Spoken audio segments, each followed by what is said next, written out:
हरियाणा का बजट आने वाला है और हमारे साथ मौजूद हैं फरीदाबाद की मेयर। उनसे बात करते हैं कि बजट से इन्हें किस तरह की उम्मीद है। मैडम, बजट से किस चीज़ है?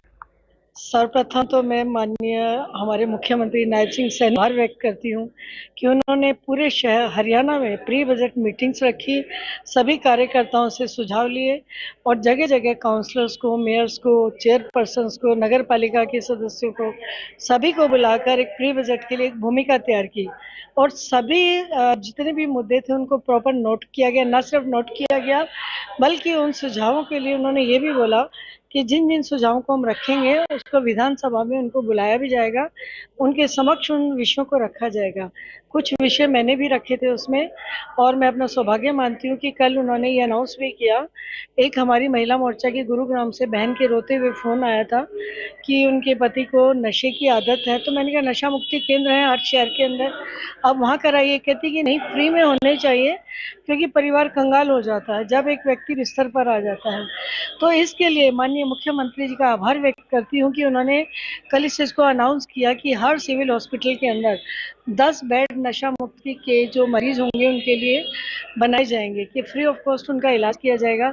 ना सिर्फ यह है, खाली उन्होंने विद्यार्थियों को लेकर, मार्केट्स को लेकर, वेंडिंग जोन को लेकर, महिलाओं को लेकर और एसएचजी को लेकर भी और उद्यमियों को लेकर सभी को बुलाया। उन्होंने मेडिकल्स के यहाँ आपने देखा होगा पूरे टीम को बुलाया था आईएमएस की, तो उन सभी से सुझाव लेकर ही आगे की बजट की तैयारी हमारी चल रही है।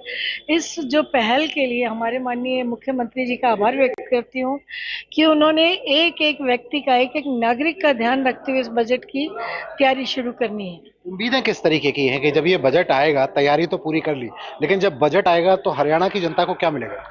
अब की बार आप देखेंगे बजट का एक नया ही रूप होगा कि जो एक एक गृहिणी के लिए बहुत अच्छा रहेगा, बच्चों के लिए रहेगा, कि हर गरीब के तबके के लिए बहुत अच्छा रहेगा। जैसे कि पीछे भी उन्होंने बताया था दालों के, सब्जियों के रेट जितने कम होंगे तो जो गृहिणी के ऊपर घर का गृह खर्च बढ़ता है उसको कंट्रोल किया जाएगा। प्लस जो भी मेन बच्चों की सुविधाओं के लिए, जैसे कि हर डिस्ट्रिक्ट के अंदर एक छात्रावास बनाया जाएगा महिलाओं के लिए। हम भी देखते थे कि हमारे कॉलेज समय में कि जो गांव की लड़कियां आती थी वो शिक्षा को बीच में छोड़ देती थी, जिसके कारण उनकी शिक्षा पूरी नहीं हो पाती थी। तो उसी चीज़ को मद्देनजर रखते हुए छात्राओं के लिए उन्होंने हर शहर के अंदर छात्रावास का निर्माण करने का प्लान किया है, जिससे कि आगे उनकी पढ़ाई सुचारू रूप से उसके और हमारी बेटियां स्वावलंबी बन सके। और स्पेशल बात यह कि बच्चों को लेकर और बुजुर्गों को लेकर और महिलाओं को लेकर इस बजट पर विशेष ध्यान दिया गया है। इसके लिए मैं पुनः उनका आभार व्यक्त करती हूँ। तो उम्मीद आपको ये है कि ये बजट जो होगा तमाम वर्गों को साधने वाला होगा, जी तमाम वर्गों का ध्यान रखने वाला होगा। जी जी, ये सभी वर्ग को, और इसमें कोई जाति पाति धर्म का कोई भेदभाव नहीं है। हमारे वैसे भी भारतीय जनता पार्टी में इस चीज़ का कोई महत्व ही नहीं है। महत्व है तो हर वर्ग का प्राणी, चाहे वो छोटा बच्चा है, हमारा अडल्ट है, चाहे कोई बुजुर्ग है, सभी को मद्देनजर रखते हुए हर कार्य किया जाता है और स्पेशली बजट को तो इसी रूप से बनाया जा रहा है। इस धन्यवाद। तो ये फरीदाबाद की मेयर प्रवीण बत्रा जोशी हैं, साफ तौर पर कह रही हैं कि हरियाणा का जो बजट है इस बार ऐतिहासिक होगा, क्योंकि इस बजट में तमाम वर्गों का ध्यान रखा जाएगा और महिलाओं की बात करें, चाहे बच्चों की बात करें, चाहे रोजगार की बात करें, तमाम चीजों का ध्यान इस बजट में पूरी तरह से रखा जाएगा। दीपक गौतम, सूर्य समाचार, फरीदाबाद।